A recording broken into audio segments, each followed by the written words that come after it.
and welcome again to another program of Searching for Answers. My name is Carolyn Thompson, and on my right is... Richard Rice, School of Religion, Loma Linda University. John Jones, La Sierra University. John Pauline, Loma Linda University. Roy Branson, Loma Linda University. And now, if you will get your Bibles and turn to the book of John in the New Testament and go to chapter 16, verse 12. And I'm going to ask, how about you starting that? Would you like to do that? Sure. Okay. We did touch base on that a little bit last time, but I think it's a good foundation for where we need to go. So we'll start with verse 12. Right. It says, I have much more to say to you, more than you can now bear. But when he, the Spirit of truth, comes, he will guide you into all truth. He will not speak on his own. He will speak only what he hears, and he will tell you what is yet to come. He will bring glory to me by taking from what is mine and making it known to you. All that belongs to the Father is mine. That is why I said, the Spirit will take from what is mine and make it known to you. And now we move on. Verse 16. In a little while, you will see me no more. Then after a little while, you will see me. All right, what is Jesus talking about here to the disciples? I'm sure they're confused at this point. Well, let me just give you one small background here. As I helped supervise a dissertation on the paroimai in the Gospel of John. That's a Greek word that has often been translated parables, but there's no parables in the Gospel of John. There are paroimai, which are probably the argument of this dissertation was they're riddles. And I think 16:16 is perfect on that. I mean, he says, you know, take a look, you won't see me. Take another look, you'll see me. You know, it's kind of like, okay, what's this all about? Right. Now, Jesus, of course, is pointing ahead to the fact that he's about to die and go out of their sight, out of their consciousness, and then suddenly he will be back when they least expect it. So they don't expect him to disappear. They don't expect him back once he does. So it's a very cryptic way of saying, you know, I'm gonna die and be resurrected. Okay, well, let's go on to verse 17. John Jones, you want to read that? So then some of his disciples said to one another, well, what does he mean by saying this to us? A little while and you'll no longer see me, and again a little while and you will see me, and because I'm going to the Father. They said, what does he mean by this little while? We do not know what he's talking about. The implication is maybe he doesn't know either. Go ahead and see what you think. Next verse. Verse 18. They said, what does he mean by this, a little while? We do not know what he is talking about. Jesus knew that they wanted to ask him, so he said to them, are you discussing among yourselves what I meant when I said, a little while, and you will no longer see me? And again, a little while, and you will see me? Very truly, I tell you, you will weep and mourn, but the world will rejoice. You will have pain, but your pain will turn into joy. When a woman is in labor, she has pain, and because her hour has come. But when her child is born, she no longer remembers the anguish because of the joy of having brought a human being into the world. So, you have pain now, but I will see you again, and your hearts will rejoice, and no one will take your joy from you. On that day you will ask nothing of me. Very truly, I tell you, if you ask anything of the Father in my name, he will give it to you. Until now you have not asked for anything in my name. Ask, and you will receive, so that your joy may be complete. Very good. Now, Jesus is trying to answer the things that the disciples were talking about that he could kind of overhear, that they were going back and forth saying, what does he mean? He's going away, and he's coming back in a little while. And so here he's trying to explain it to them. Rick Rice, do you think they got it? No. I think it took a lot more. I think these are words that would have meant a lot to them later on as they look back. Yes, exactly. because we connect so closely the crucifixion and the resurrection, we tend to, I think, overlook the chasm of disillusionment and confusion that must have descended upon the disciples when Jesus was arrested, condemned, flogged, crucified, and gone. I mean, that would have had an absolutely devastating effect on them. So even though it was relatively short, and we can telescope it in time or compress it in time, that experience of having all of their hopes dashed, being completely disillusioned, because this was not what they expected. What did they expect? Well, I think they entertained the hope that he would sit on the throne of David and restore the fortunes of God's people. They did believe that he would be the instrument through which God's promises to his people would finally be completely fulfilled. They would gain their independence. They would become preeminent in the world, and all those wonderful promises about the kings of the earth coming to Israel would be fulfilled. And I think they maintained that right to the end, in spite of Jesus' repeated attempts to sort of prepare them for something different. You know, you can hear something and you understand the words, but you don't get the message. You know, it's like the melody's missing. And I think they look back and realized, okay, there were times when Jesus said things that should have led them to anticipate this, but they weren't ready. I mean, there's an account in Matthew where Jesus, when they confess him to be the Messiah, he begins to tell them, okay, as the Messiah, I must go to Jerusalem and be crucified and come to life. And Peter says to him, let me paraphrase it crudely, are you crazy? We just said you're the Messiah. That's not going to happen to you. Now stop talking that way. You're going to ruin you're ruining the moment here for us, okay? And so I think we can turning over in his grave right now. Peter, and so here it comes, and all of a sudden, here they are, just absolutely like sheep without a shepherd. They're just scattered, and I think that moment of darkness would have been something that they remembered forever. Don't you think that this is also responding to a pain that the church feels because Jesus has not yet returned? And what is being said here is, remember, there is that pain of the crucifixion, but remember the joy of the resurrection. The implicit there is an appeal to the resurrection. And there is a pastoral admonition. Look, what follows pain is joy. It's true in childbirth. It was true in Jesus' death and resurrection. And it's true. It'll be true in the life of this community, too. Okay. Now I'm going to go to, still in chapter 16, chapter 20, verse 25. Though I have been speaking figuratively, a time is coming when I will no longer use this kind of language, but will tell you plainly about my Father.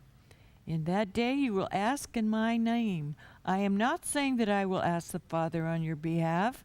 No, the Father himself loves you, because you have loved me and have believed that I came from God. I came from the Father and entered the world. Now I am leaving the world and going back to the Father. Okay, would you tell me that do you think this is plain enough for the disciples to understand? I think at the time it was not. I think an interesting point you can make, John is very different from Matthew, Mark, and Luke. But the gospel that John is most like is Mark.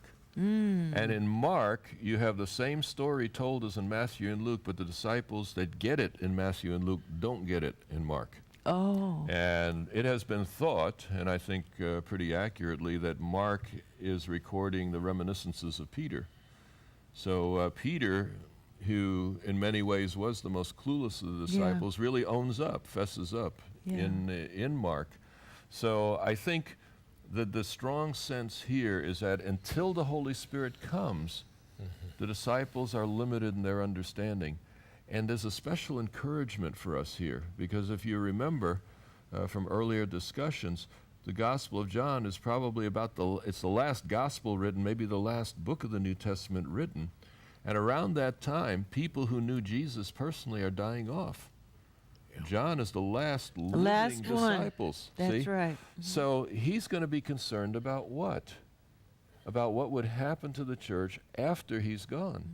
And this whole gospel is the assurance, if you have the Spirit, you have as much, maybe even more than we had when we were face to face with him.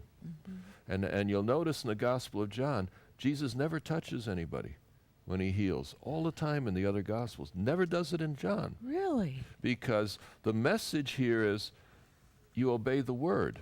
So for example, at the wedding of Cana, he doesn't stick his hand in the water jug and say, wine, wine, wine. No. No. He says, go, pour water into this jug over here and then serve it to people.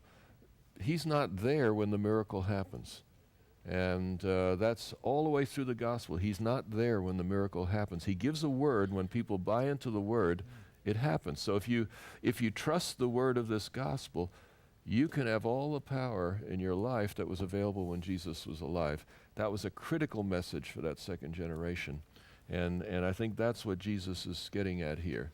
I remember hearing, and of course I took a long time ago, that in John the words and the works of Jesus are virtually the same, and that would, if that's the case, that would support the point you're making, that it's Jesus' word being believed that achieves the goal that Jesus is talking about. Now, I was thinking of the man born blind who was sent to a pool with clay on his eyes, and it's not until he gets to the pool and washes that he finally sees. So it's not an instantaneous action, it takes time. So it's we know both locations. It's 1,200 yards. I've even stepped it off. I haven't counted it, but I've walked it. Okay. Yeah. So you can see Jesus stays here by the gate. The miracle happens way over here. So Jesus does not need to be present.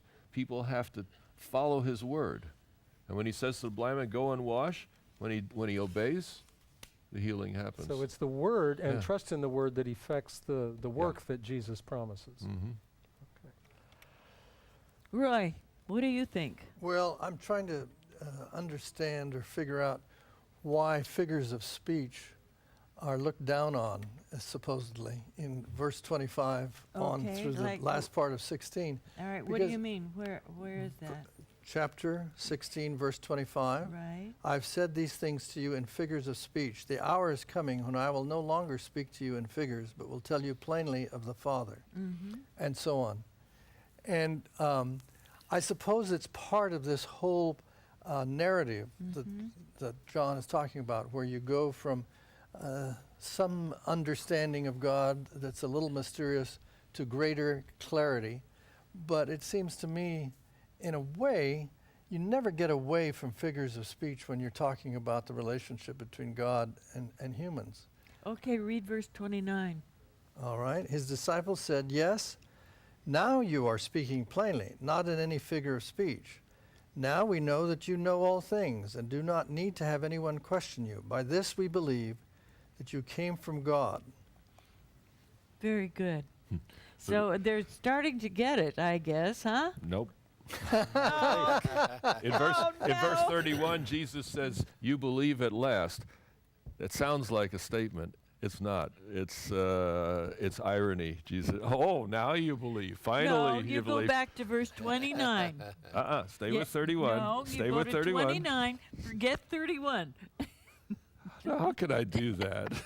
I'm teasing They you. said we know, and he says, now you think because we know. Jesus says, you believe at last, but a time is coming and has come when you'll be scattered, each to his own home. You'll leave me all alone.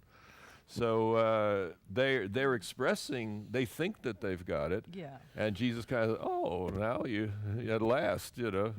But it's not going to amount to a hill of beans, what they've got.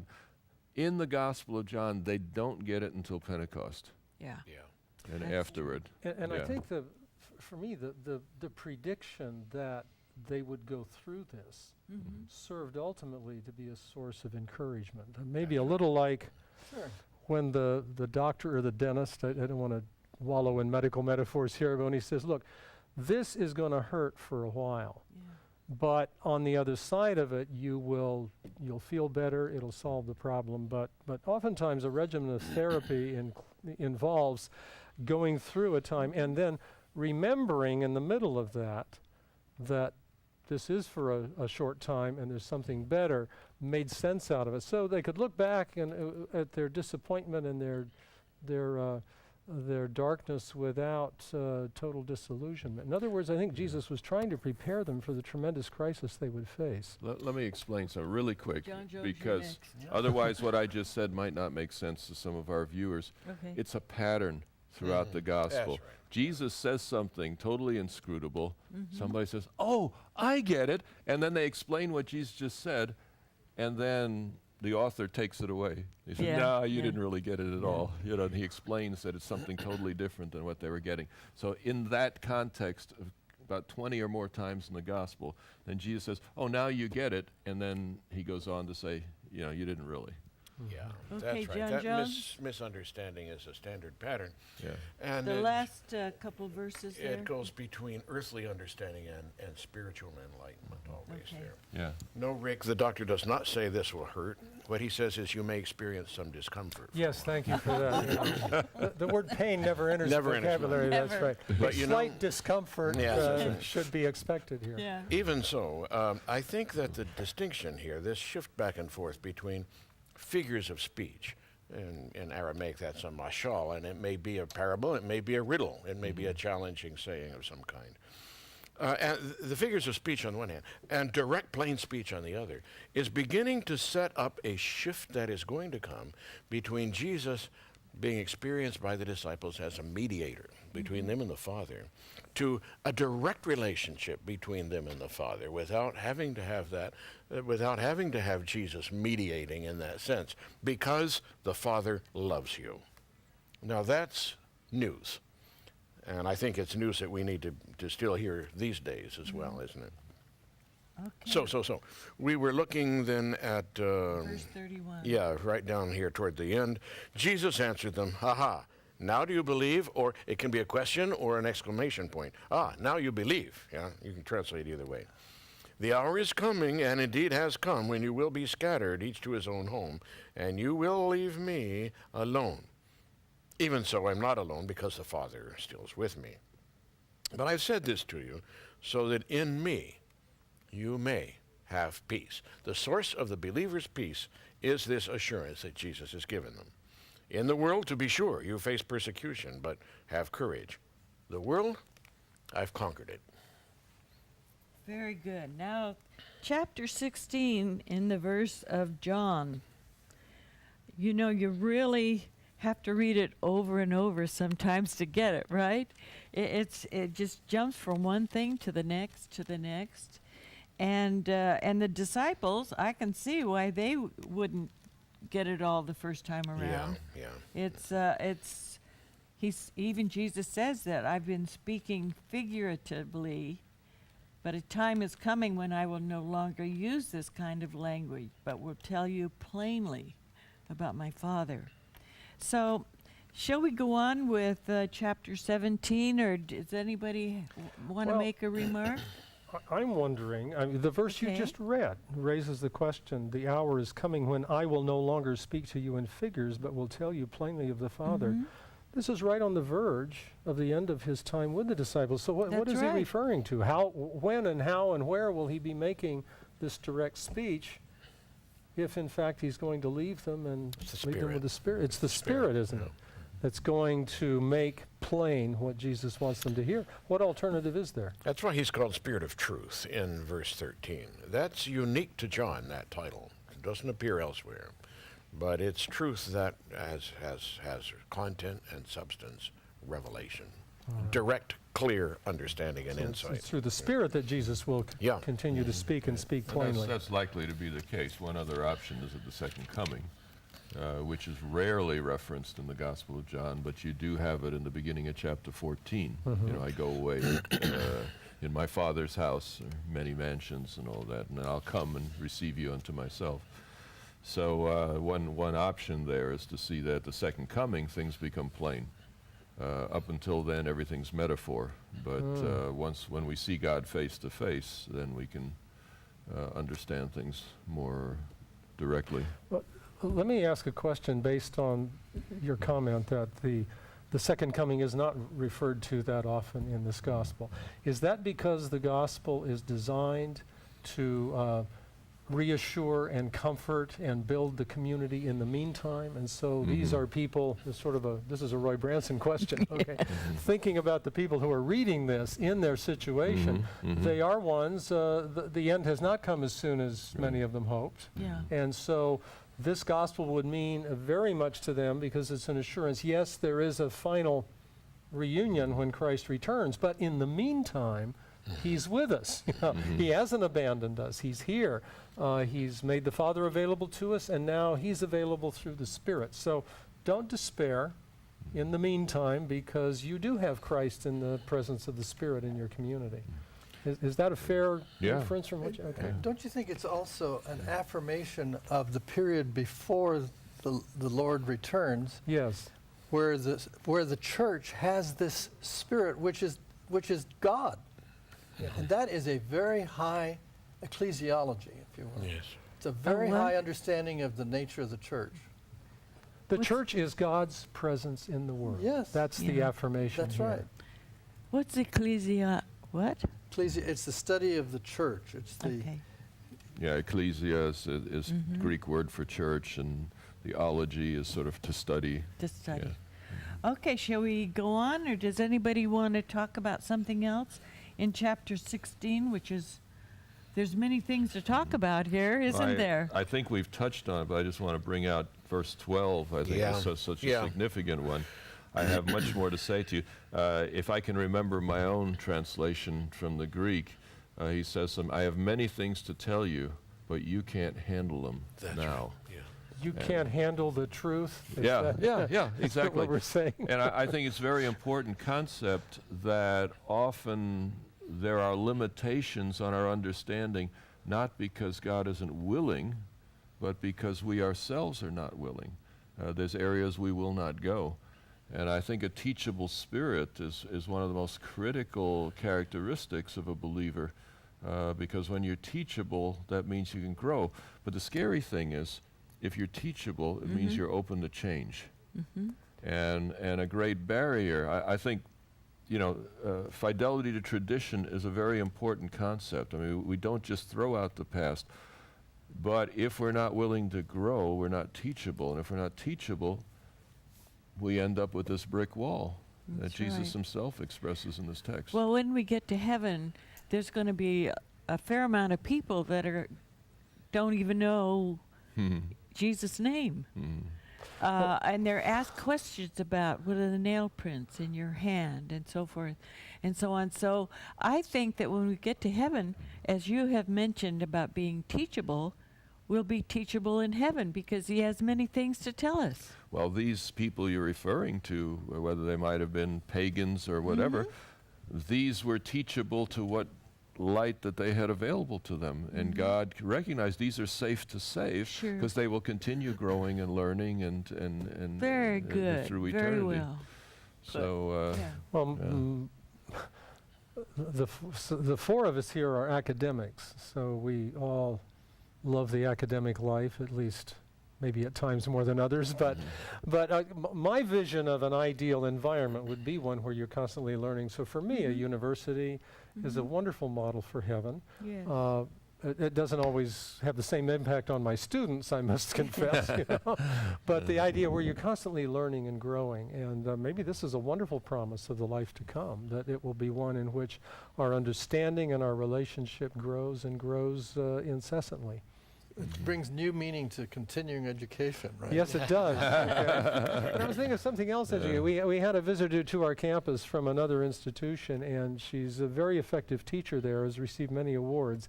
And she said the challenge that we face, which is very hard for professors, is we must learn to teach less better.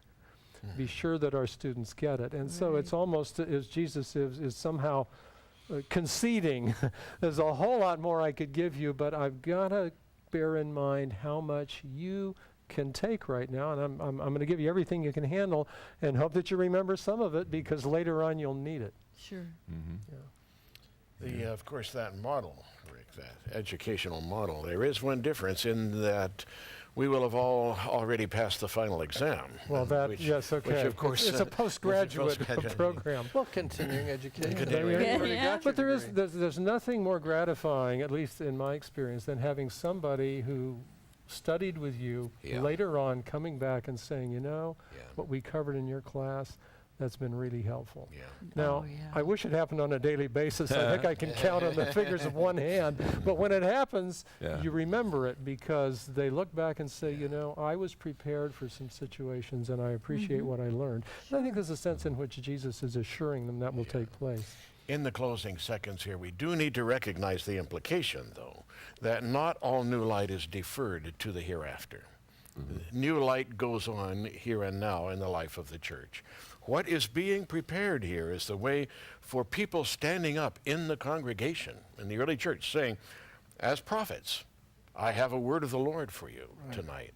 And that word of the Lord may be a quotation from John's gospel, or it may be something they haven't heard before. The Spirit of the Lord is upon me. Yep, that's right, an ongoing revelation.